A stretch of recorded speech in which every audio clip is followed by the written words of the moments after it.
I want to be very clear about something. Major Applewhite is not our head football coach because he was here. Major Applewhite is not our head football coach because he had an office up the hill for 3 years. That contributed to it. That influenced it. However, Major Applewhite is our head coach because he is incredibly capable. What began as this might be a good thing, it became very, very clear and crystallized, this isn't a good thing, this is a damn great thing.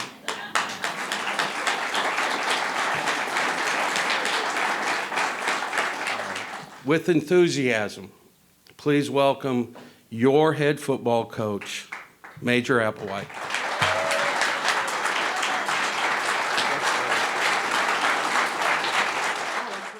Thank you. Thank you very much. I'm truly humbled for this opportunity. My wife sent me a text the other day that said, you're not starting from scratch, you're starting from experience. And this is a beautiful opportunity. It's a true blessing for my family. I want to thank you, Dr. Urban, President Bonner, Dr. Kent, Jimmy Schumacher, Jim Yance, Daniel McCarthy, everybody that was in the room on Wednesday. It was a great opportunity to get to know people that you see from a distance over the course of 3 years.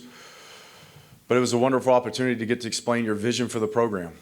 And it's been a journey, to get here. And it has taken 3 very special people in my life, my wife, Julie, my daughter, Lila, and my son, Nash. They are my heart. And I do what I do because I love my family. And I have been raised by phenomenal parents who have tracked their way from north of Atlanta in their late 70s to be here. And they've done it for 45 years. And I've got the best set of parents, and I'm fortunate to be able to take over a ball club that has a bunch of kids who has parents that are very similar. So I'm very, very honored for this opportunity.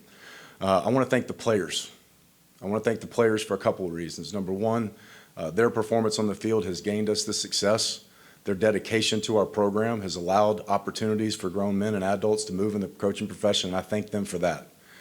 If they don't play the game the way they play it and they don't put out the results and produce the way they produced, we don't have the opportunities as coaches, and they deserve the credit.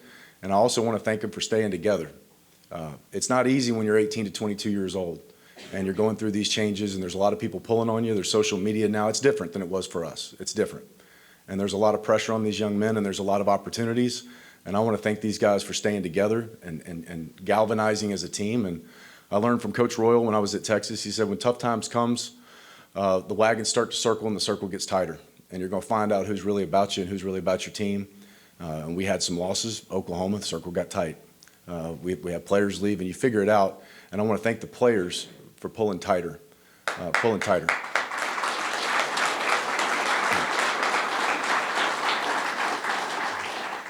And part of that with the players is the staff. The staff that is in that building right now is a little bit shorthanded, but it won't be for long. But they have done a tremendous job in the last few days and then obviously in the last 3 years. There's so many people to thank, so many individuals to thank. I just want to thank, Jaguar Nation, so to speak, for the dedication that you've had and the success that we've been able to have the last 3 years.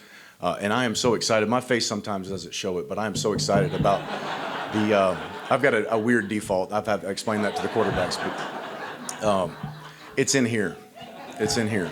And I'm a competitor, and I'm so excited to take this thing to the next level, introducing some new things in terms of just trying to get our community stronger.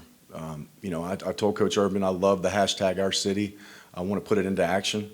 I see the results that happen on this field, and I just want to make this our city's team. Our city's team. I want to create an atmosphere here in this stadium that it's full, that people are here early, that they're loud, that they stay late. I want to see 50, 60 smokestacks coming up. I want to see the top of RVs. I want to create a situation where this stadium represents our entire city. Our entire city.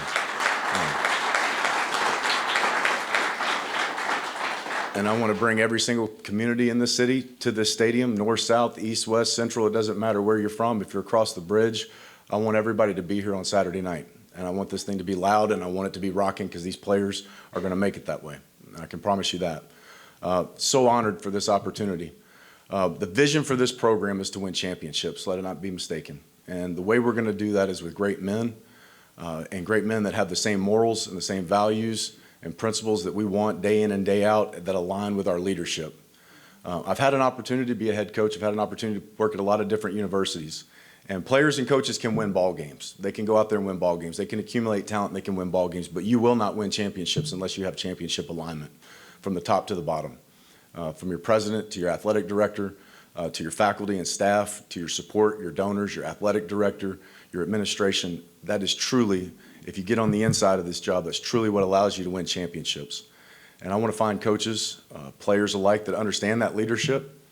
And I want to find coaches that simply understand this. I was talking to my mentor last night, Mac Brown, as I pulled into the driveway, and he said, changing lives. And it can go, it can be blatant, it can be kind of blasé, but you're changing lives every single time you walk into that building. Every single time you walk next to a kid, it can be the thing that takes them this direction, or it could be the thing that takes them this direction. And we're going to have coaches and staffs that are positive, energetic, intense. I want intensity in our building and serious about our work each and every day. But we're going to have men that understand we're changing lives. We're changing lives each and every day in the classroom, off the field in the community, and obviously on the football field. This is just a wonderful opportunity. I could sit up here for hours and talk about how gracious I am. I truly am. I need to thank my parents, my father, Larry, my mother, Sandra. I'm not going to get emotional, but they mean so much to me and have been just such a...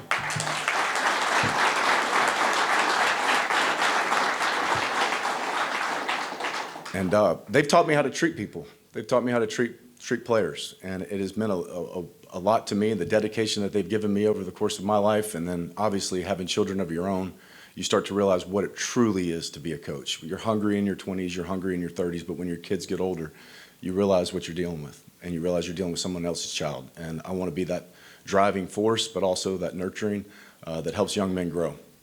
And that's exactly what we're going to do as a program, and we're going to win championships. We're already getting to work and filling our staff. The kids are already hard at work. They're going to class. They're doing the right things, and we're going to put a premium on championship habits. It is not an accident when you win a championship. It's repeating habits over and over again. They're hard to create. They're tough to break, but that's our job as coaches, and that's what we're going to do. And we're going to create championship habits in the classroom, in the community, and obviously on the football field between the lines. So I am just thoroughly excited. There's a lot of work to do as soon as this thing ends, so that's kind of where my mind is going right now as this press conference lingers. But I'm so excited, and I want to create a vision for you as well. And I want you to think about turning right off of Old Shell or left off of Old Shell and seeing that same vision and playing for championships. And I'm grateful to be able to carry on what we've done the last 3 years. But I know I'm no different. I know I can speak for Kane in this because we've talked about it after the season. We want to go to the next level. We want to go to the next level, and we're not far off. We need to put our nose down to the grindstone and get to work and get the right people in here to fill the chairs that are empty.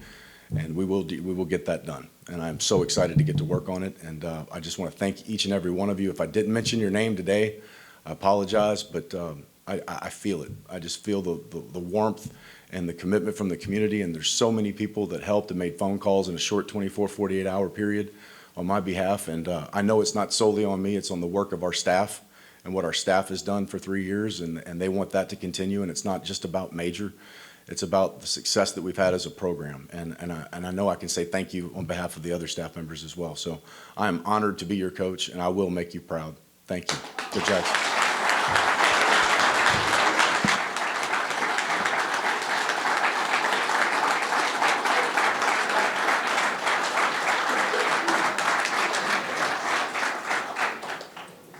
All right, we'll now open it up for a question and answer period from members of our media. As a reminder, please raise your hand and we'll get this mic to you. State your name and affiliation. We'll start here with Craig Stevenson. Hey, Craig Stevenson, AL.com. Major, this is your second head coaching job. What did you learn in that first job and the years since then that prepared you for this opportunity? I think first off, just the natural maturation of a parent. You know, my daughter Lila getting older, my second child coming into the fray, you gain a different perspective. Yes, we want to win. Yes, we want to be the best on the field. Yes, we want to be physical. We want to dominate our opponent. We want to make them quit. All of those things as a coach, but how do you get there? A lot of patience, a lot of patience. There's things that in my 2 years at the University of Alabama in an analyst role, watching Coach Saban, and he was different in 07 than he was in 2019 when I got there. But the patience, the understanding of thinking, seeking counsel from other coaches. You wouldn't think that the greatest coach in college football history would seek counsel from others, but he does. And seeking counsel from others and being patient and slow to make decisions. Because those decisions have consequences, and that's what you do as a head coach is you make decisions. So you seek counsel, and you listen, and you trust, and you make great decisions, and that's the way you make great decisions. So I would say that's the overriding thing that I saw in the corner of that staff room, was someone who was, low ego, although we would think he would have a high ego, very low ego, and willing to listen and create the best opportunity environment for his players to win championships. Hi, Major. Arthur Mack with the Call News. This area is rich in high school football. It has a whole lot of talented athletes. Now, as far as recruiting, what is your game plan to attract those athletes as well as others from throughout the area? Well, number one, we need to talk about us, and that's always, we talked a little bit about our recruiting model because we're going to be out on the road on Monday. But we talked about, let's talk about us, when we're on the road. Let's talk about the things that we have, because the things that we have are pretty darn good. And our stadium, our facilities, our university, our leadership, the opportunities that you have here on the Gulf Coast, the opportunities to grow from a developmental standpoint. Once you get done with football, your plan A, as we like to call it. Plan B is being able to play football forever, but plan A is what you're going to do when that whistle blows for the last time. But the leadership, and the leadership is so important. And unless you're really in this thing and you've been a coach, you don't understand it, because you have to have it. The coach goes to the athletic director goes to the president, and then the decision is made. So that's the only thing there's a lot of things, but that's the big thing that attracted me to wanting to stay here and get this job. So you have great leadership, therefore you're going to have a great university. So parents are going to be excited about the quality education they're going to get. The opportunities in Mobile, the opportunities around the Gulf Coast for guys to grow and develop and then get into the job market. But specifically for a young man who's 17, 18 years old, the facilities. You have a brand new stadium, you have an indoor facility, we have our practice fields. When you really start looking at the nuts and bolts of what a kid's looking for, the proximity of where they live, the proximity of the study hall, their weights, their meal plan, it's a very, very compact situation for a young man who's going off on his own for the first time, and it's very friendly for an 18-year-old, and it's something that's very comforting to a mother or a father that their child is going to have a great opportunity to have success, because it's always nerve-wracking when you put your kid in the car with a bunch of stuff. And so there's all of those things, but then the people that work in those buildings. I've been at universities where you have 15 academic advisors. I would like to put those 15 against the 2 or 3 that we have, that work directly with football. It's not about your numbers. It's not about your bricks and mortar. It's about the people that are inside of them. And we've got great people. We're going to continue to bring in great people. And that's really going to be our selling point. The people that we have here, whether it be in the tower of the president, or whether it be the people in the training room, whether it be our recruiting staff, our strength staff, the people that we have and what your child is going to enter into and what he's going to look like when he comes out. Randy Kennedy, Sports Talk 99.5. You've got a long history as an offensive coach and a play caller. Can you just talk about your role now that you're the head coach here? Are you going to do that on game day? Yeah, I'm always going to have input on all 3 phases of the game. Offensively is going to be where I would have more input. I think it's very important you just don't impose yourself on things. I worked with Tom Herman at the University of Houston. I called plays for him. He was obviously he'd gone from winning a national championship, beating Alabama and Oregon, and then the next year he's not calling plays. So that didn't make much sense in a lot of people's minds. But at the same time, you have other things that you're doing as a head coach. The trust level that I have with Robbie Zell is extremely high.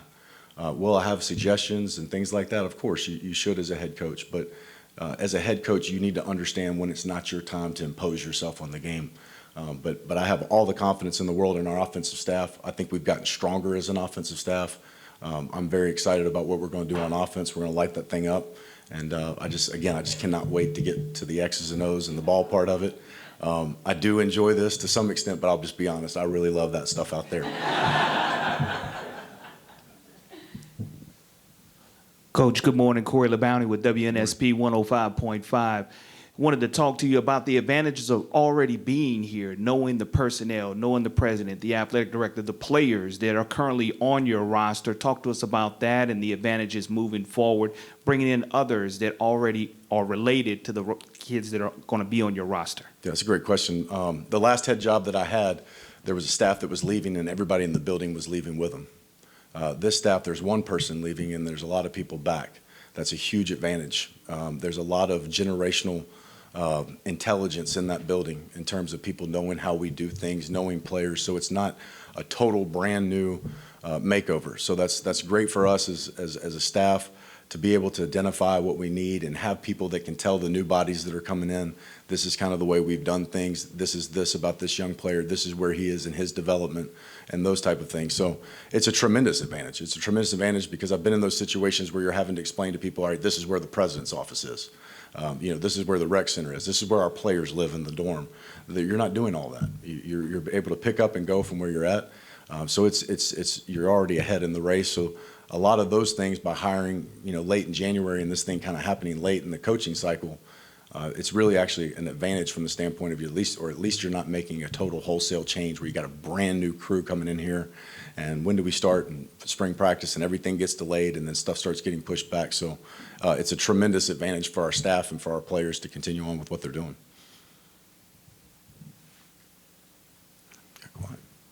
Anything else from members of our media? Hi, Coach. Emily Hello. Cochran, Fox 10. A lot of the players have said that you're exactly who they wanted. You have their backing and their support. Kind of what does that mean to you? It means that you've developed some trust, and it means you need to continue to deliver. I appreciate it, certainly. That's why I wanted to start this off because it doesn't. And I wanted to thank them, not from like running for student body president type standpoint, but I wanted to thank them for being men ahead of when they're supposed to be men. And they're 19 years old. They've got brothers, sisters, aunts, uncles pulling on them. What about this? What about that? Well, why don't you do this? This coach did this to you. No, I know what we got. I know what we got in a team. I know who I am. By betting on myself, I stay right here and continue to do what I'm already doing, which is turning this thing into a winner and going after championships. So that's what I really am more appreciative is that they found something in themselves rather than, holding up a sign for me. I really appreciate that they're finding things in themselves and learning that they can be strong grown men on their own.